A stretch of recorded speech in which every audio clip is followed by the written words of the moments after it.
So we pretty much got our data-driven framework ready. So our QTP driver script, this is the driver script. Driver script is fetching data from external Excel sheet and writing back the results so that we can change our input and output data based on our needs. And now we will implement the QR-driven framework into it, which will make it a hybrid QTP framework. So before we create our keyword-driven framework, we have to convert all of our steps into different functions. So this is the benefit of keyword-driven framework, is that we can use different keywords based on Excel sheets, and we can execute different functionality. So, as mentioned, the main benefit of keyword-driven is that you don't really have to make a lot of code level changes. So even a non-technical person can use very simple Excel sheets and change around the values, and they can run the test without making any changes within the codes. Okay? So that's the benefit of keyword-driven framework. It's very user-friendly, and it's very robust, and it can be used through multiple projects. So basically a hybrid framework, which is very useful to use in multiple projects, multiple applications. It doesn't matter what application you work on. If you create a hybrid framework, if you create a driver-driven script for a hybrid framework, then you can reuse it for any other application. So this is the benefit. So even if the whole application changes, you can still make some changes within the Excel sheet and run the script without changing anything within the script itself. Okay? So let's try to create functions for all of these steps that we've performed. Entering data, clicking on calculate, okay? So let me take this.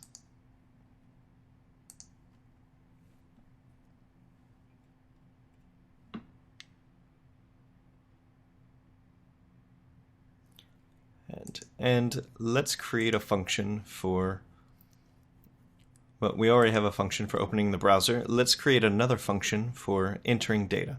Okay? Let's call this function as enter data. Okay? So this function will basically enter data into our web edit fields. All right? Now, in this function, instead of specifying the browser, the name of the browser, the name of the page, name of the web edit with descriptive programming, we will even parameterize this. We will parameterize these values, and we will keep these values in our Excel sheet. So just changing the values in the Excel sheet will be good enough to make changes within the script. All right, so we can create dynamic values for these as well. What I'll do, I'll take this off, and I'll say the browser name :equal, and then I'll put an ampersand, and then I'll put another variable called my browser. That means that I will put the value of the variable my browser as the name of the browser, as the name property of value of the browser. So I'll also pass the value into my function. Okay? So I'll do the same thing at the page, :equal, and ampersand. Then I'll say my page. Let's call it as my page input, my browser input, and my page input. And we'll do the same thing for the We'll do the same thing for the web edit property. So we'll store all of these into our Excel sheet. So this is a QTP framework Excel sheet, and we'll store these values into our test steps. So these are the steps it will perform, right? So we have our test cases, and the test cases have our requirement ID. Everything will be given. The requirement ID and everything will be given. If you write test cases, then you have to write test cases depending upon your requirements. So you'll be given your requirement documents. And if you are a typical automation tester, then you do not even have to write any test cases. Test cases will be written. So you'll have multiple test cases written, and then you'll have test steps. So I have one sheet for test cases, and then I have one sheet for test steps. And these are the steps that we are performing. Step 1, opening browser. Step 2, entering data, and all of these, right?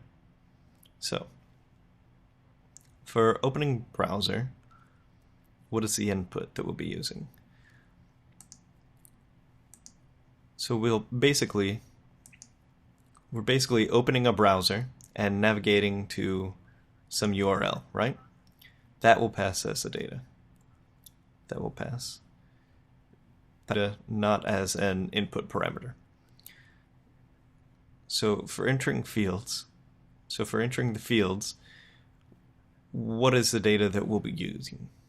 So for entering data, we'll basically use a few different, well, let's increase the steps. Enter loan amount.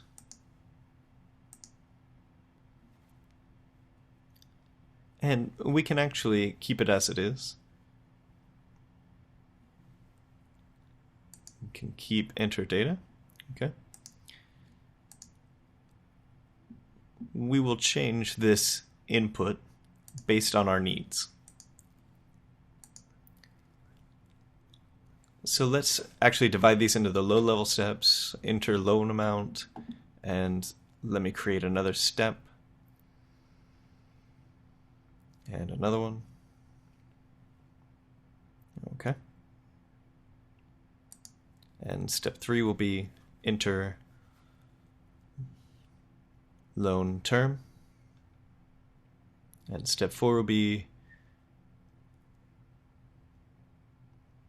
enter interest rate. Okay. So this is number 6, number 7. Okay. So we have converted this into 7 steps. There's that.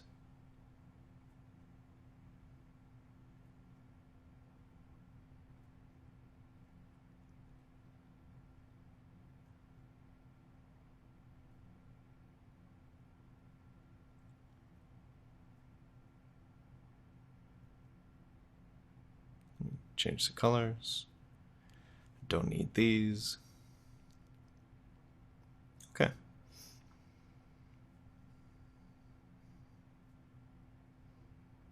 So for entering the loan amount, I'll pass the value, the browser name, and the page name, and the web edit name into input 1, input 2, and input 3.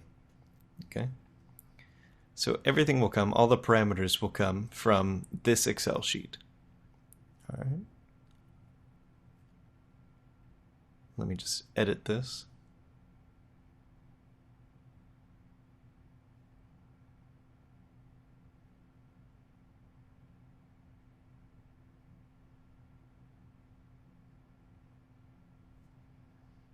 Okay.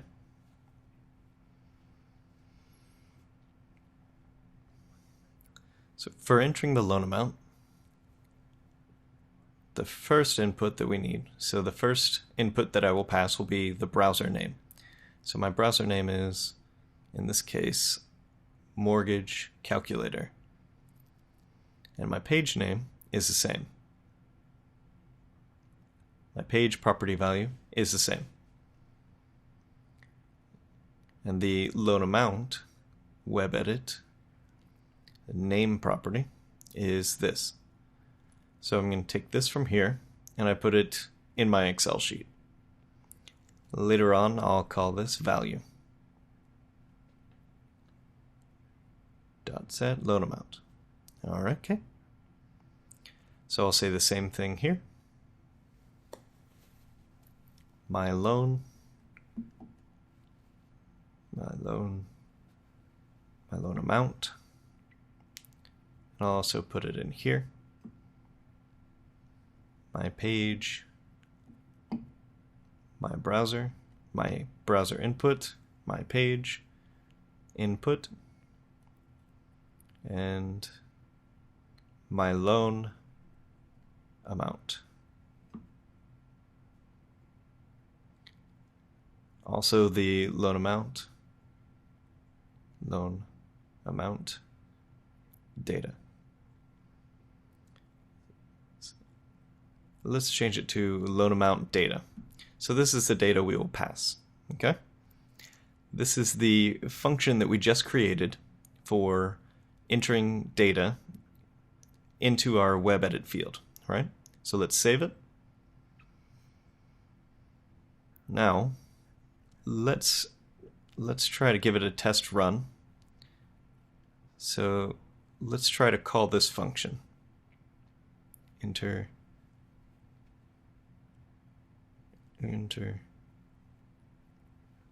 data. So first thing that we'll pass is the browser name, right? So the browser name will actually come from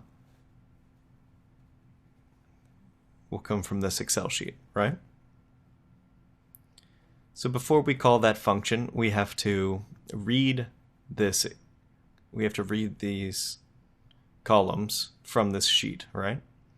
So to do that, we have to import this sheet and import the columns from this particular sheet. So let's do that.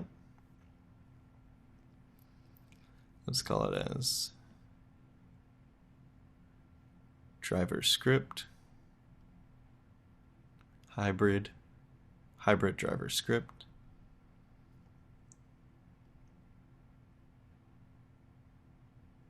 import data. Okay. Import keyword data. Import keyword data. All right.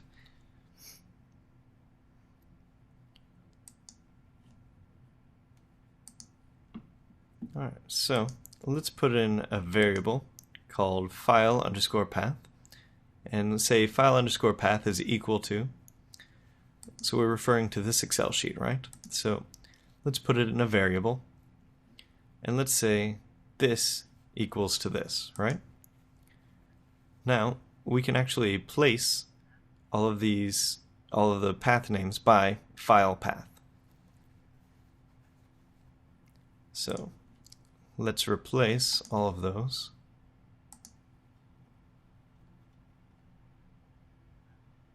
All the path name by the file path. This will make things easier for us.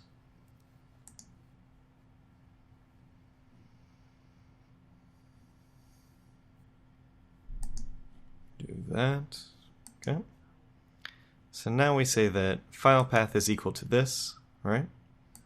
And now we'll add some sheets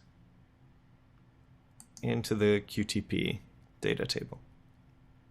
Okay.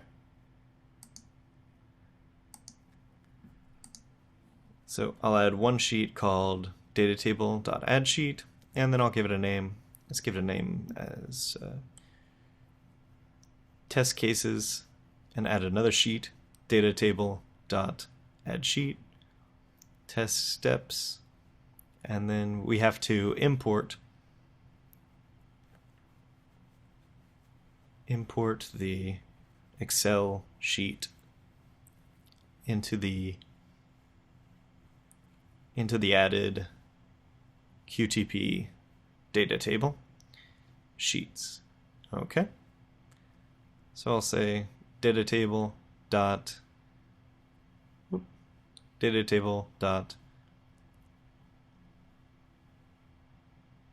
import sheet.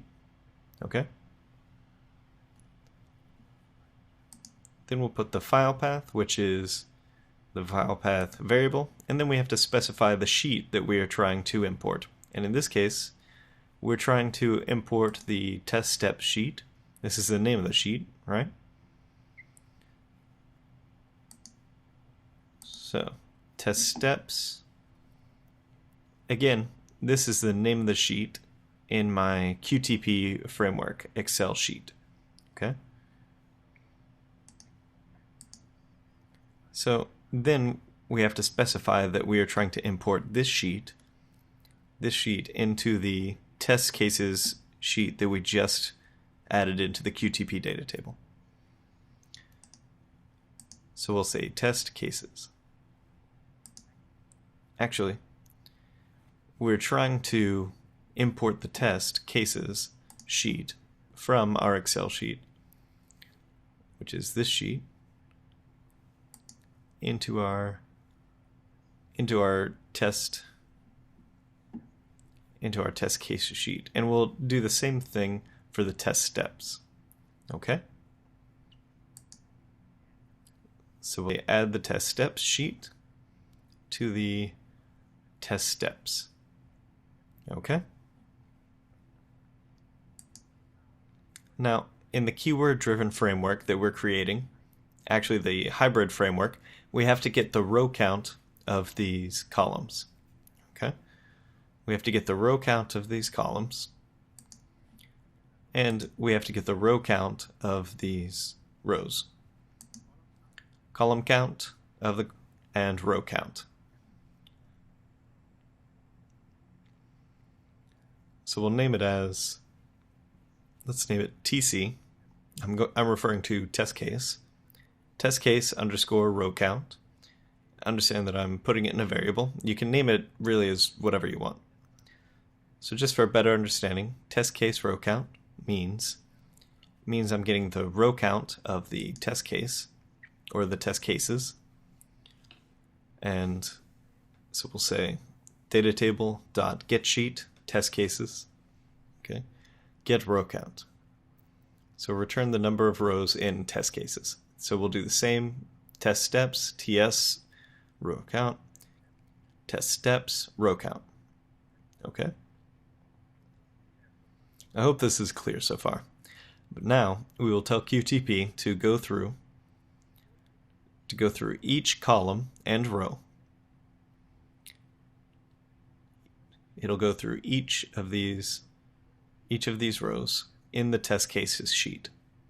Okay? To do that, we'll type in this code, go through each row. So I'm using this code that I've written before. So I'm getting you a walkthrough of the code. Go to each row in test cases sheet. So we'll start a for loop for I is equal to 1, 2.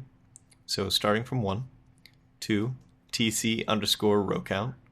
So that means starting from number 1 up to the maximum number of rows, up to the total number of rows. So this is the row count, is where we get the row count from, in here. So here, test sheet, row count. Okay. So we'll start a conditional escape, an if-then statement. If data table dot value, then we'll specify that, so we are telling QTP to read these values. We're telling QTP to read this column, okay? So read this TCID, this test case ID column. So in this case, we're just writing this script only for one test case. So just TC011. You'll have a list of test cases, and in one script you'll create the script for this one test case, which is TC001. Okay. Now you can have it for multiple sets, but in all of these examples, creating the data-driven framework, the keyword-driven framework, and now the hybrid-driven framework, the way I'm doing it is it's a very simple and straightforward way of doing it. Yes, I can use a very complex application. I can have, instead of having a simple mortgage calculator, I can use a Facebook sign-up or a Twitter sign-up. I can use multiple different kinds of objects, web edits, web elements, select checkboxes, and all those things. And I can also make this script keyword-driven and hybrid-driven framework, very driven script, very big and very long. But this will make you confused, only because I'm assuming that most of you are exposing yourself to the QTP framework for the very first time. And that's why you're here to learn, right? Am I right? So the way I create this framework, it will be very, very straightforward and very small. It will be very short, actually. It'll be very short in size. And once you understand the concept of this framework, this short and simple framework, very easy to understand, then you can expand on that. You can use that concept to create framework for any kind of application. You can use this concept to create more complex frameworks. So there are different ways of creating a framework. And the way I'm creating is a very simple, the absolute simplest way, but a very standard way, and the simplest way of doing it. I'm not trying to make it complicated. I'm not trying to make it look like rocket science. So once you get this concept, you can go ahead and create any kind of complex framework once you get the basic concept. So getting the basic concept is very necessary in this case. So I'll say data-driven.value and TCID is equal to TC001, right?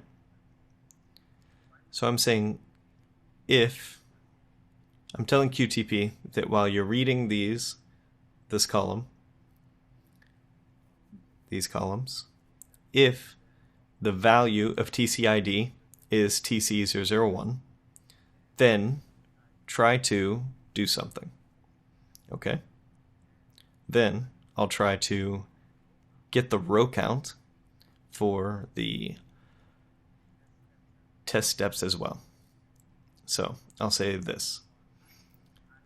So I used I already, so I'm using J, and you can use whatever you want. Min, O, P, Q, R, S, T, whatever you want. So I'll say, if I is equal to 1, TC underscore row count, then get the row count for test cases, look through all these TCIDs, and if you find TC001, then you get the row count. Then read through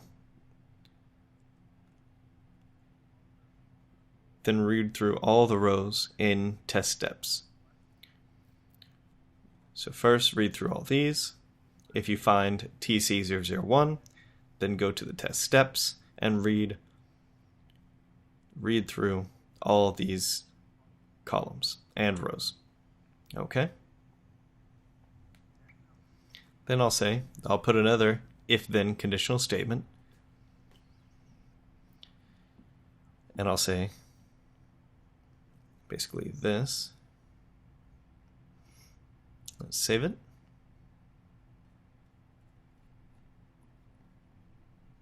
Okay. What I'm saying, what I'm telling QTP that, again, I repeat myself, go and read through all the test cases. If you see TC001, go to test steps. Read through all the test steps. And if you find the same ID, TC01, let me just change it to 01, 01.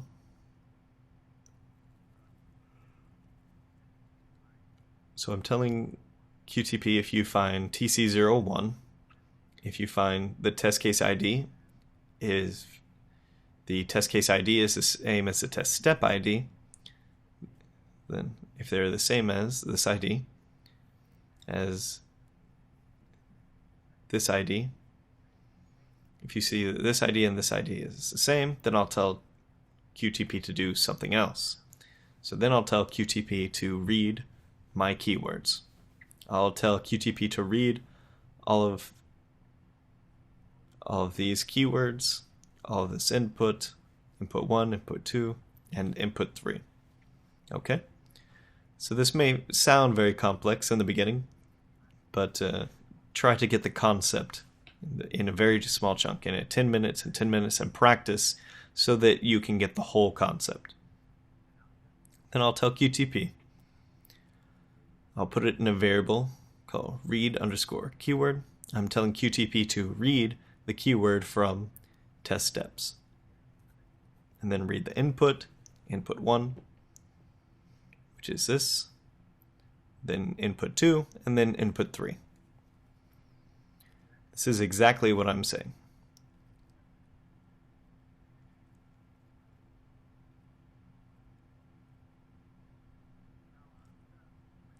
Now, I'll put my last conditional statement. I will tell QTP to execute my functions. Okay? So I'll tell QTP execute the functions based on keywords. So whatever keywords it reads, I'll tell QTP to execute the functions. So I'll tell QTP that if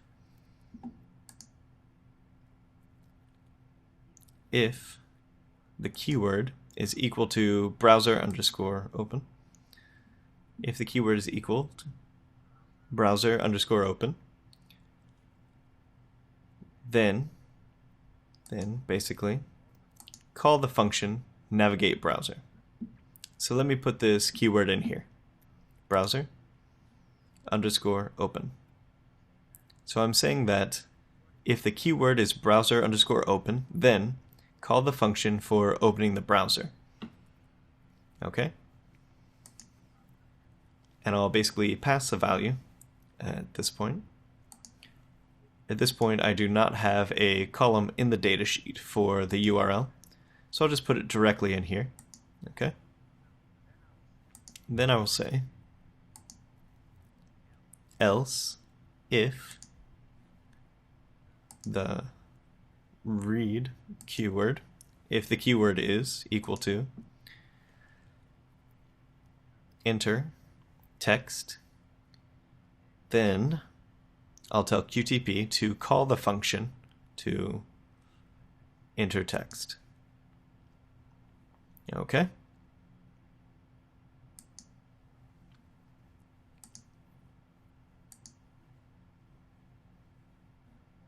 So I'll call the function, which is enter text, right? Okay.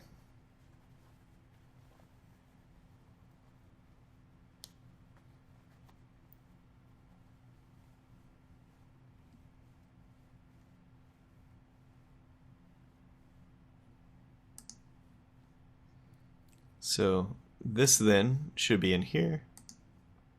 Then call this function. Okay.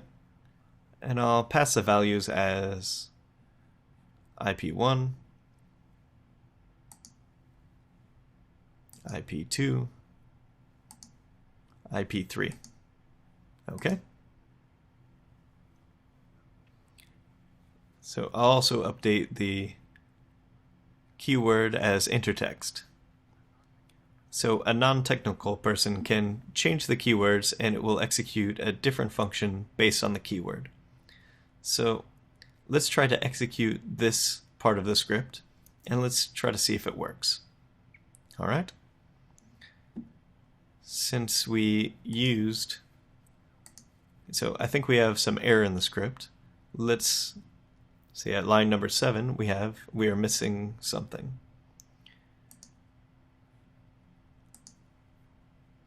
we are missing a quotation at line number 7. And we are missing something at line number 125. We are missing an and if, save it. And we need to put a next on line number 1.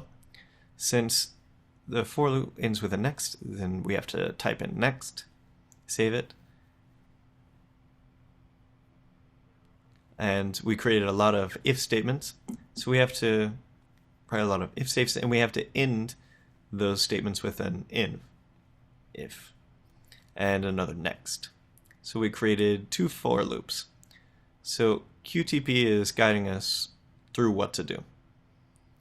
So let's try to run this and see if it works for us.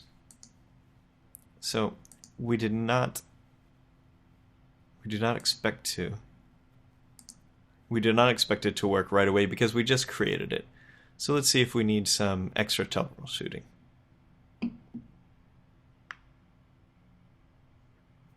Yep, we have some error.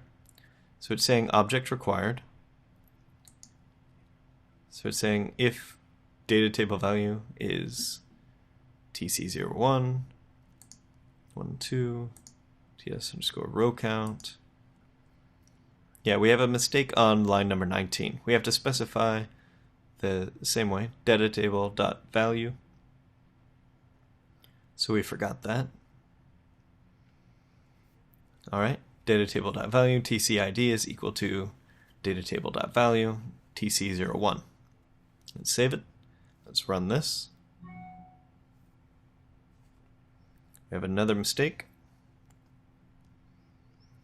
Data table dot value tc001.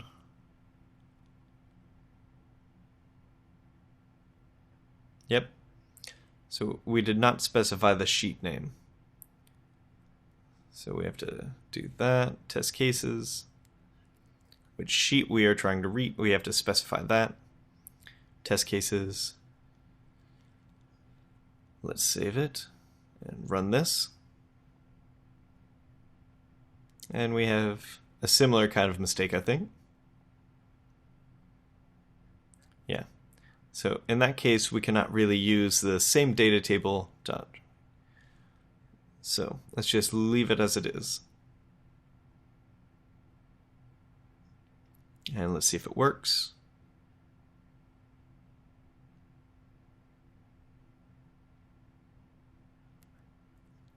And it looks like we misspelled data table. So it's a typing mistake. So that's what happens when you try to rush. So sometimes small, tiny mistakes can cause you to work for a long time. But that's fine. That's how you practice. So data table dot value looks fine. Save it. Let's run this. So it opens the browser.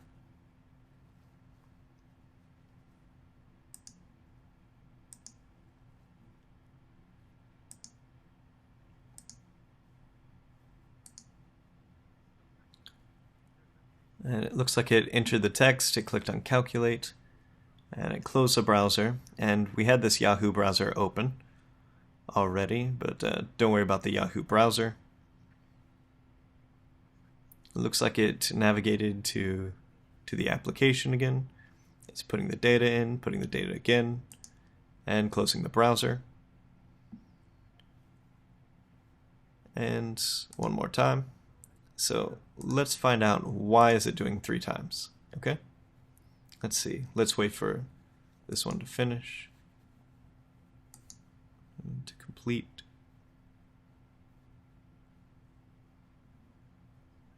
Oh, it's doing it again.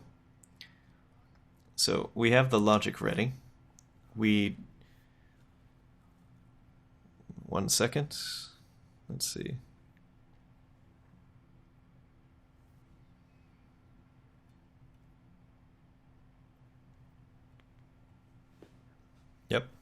Yep. Okay, so that's what's happening. We created a function for these, right? We created a function for entering the data, but we did not delete these lines because we don't need these lines anymore. So So let me take this property into my Excel sheet for the loan term. And I'll also take the property for the interest rate.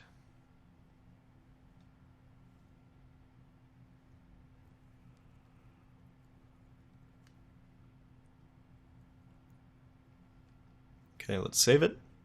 So I save my properties and values for those fields. Now I don't need these lines anymore. So, right? For clicking on the calculate button, I will make a function for these as well. But for now, I'll keep the clicking button independent without a function. So I'm just testing the code by using two functions. One is open the browser, second one is enter the text, and everything, all of the data is coming from external sheets. So even the browser name, the page name, web edit, all of that is coming from that external sheet. Okay, so let's try that.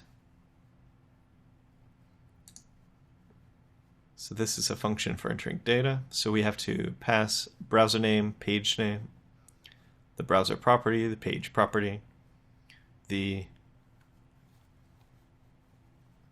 page property, browser, and the web edit. And we also have to put the data, right? So then that data that we are trying to pass in there. So let's figure that out. So for learn term, for loan amount, this is the data that we're trying to pass, right? So we'll just use that.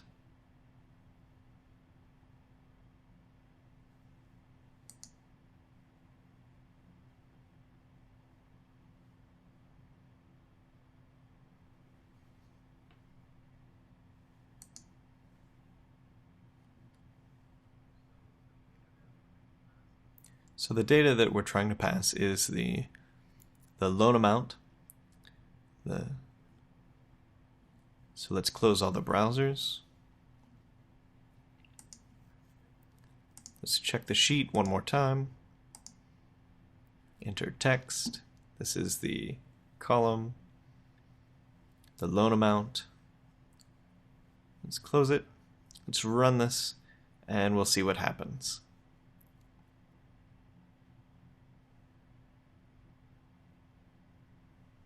So it navigates to the browser. So it found that open browser keyword in the Excel sheet, and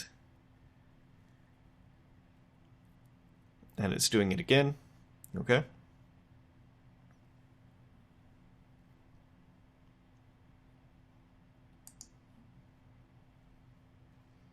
And one more time.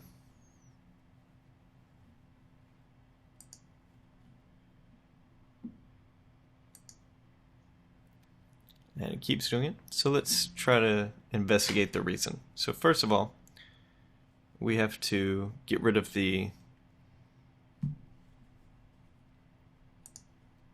this navigate browser function, and we have to get this URL. So it's not yahoo.com. So we don't need this function because we are using the function within the loop. Okay. Calculate. So we'll just use this URL here.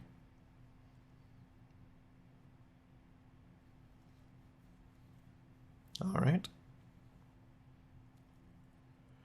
So if it finds the browser, open the browser keyword, it will call that function, open the browser, navigate to this.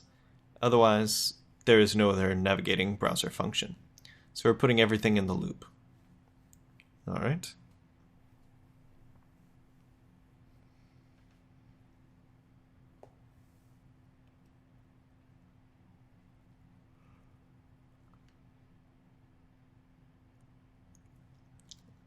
Let's take off the on error resume next for now.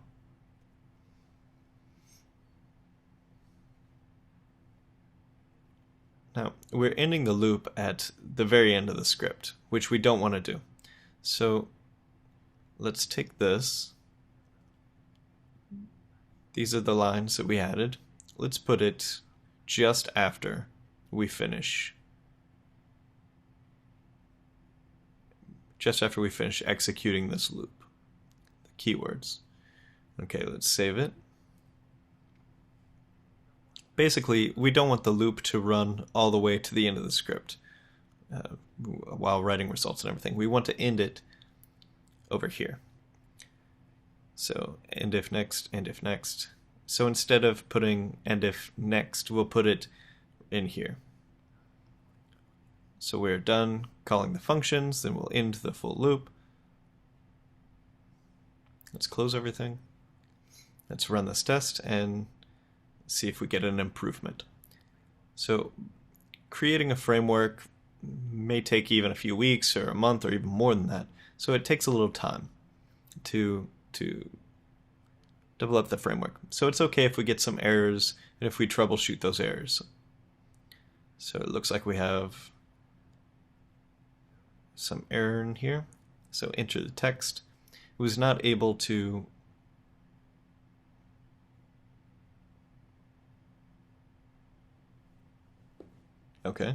so it was not able to call this function for some reason. Let's check our here. So it should be the function name is enter data, not enter text, right?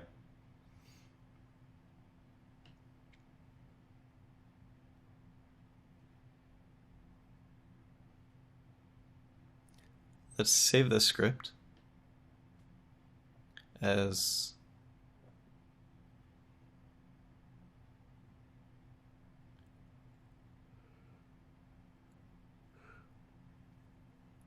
mortgage calculator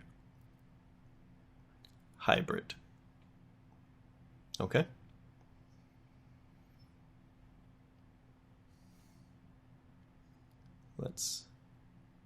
Okay. So in the next video, we'll continue with our hybrid.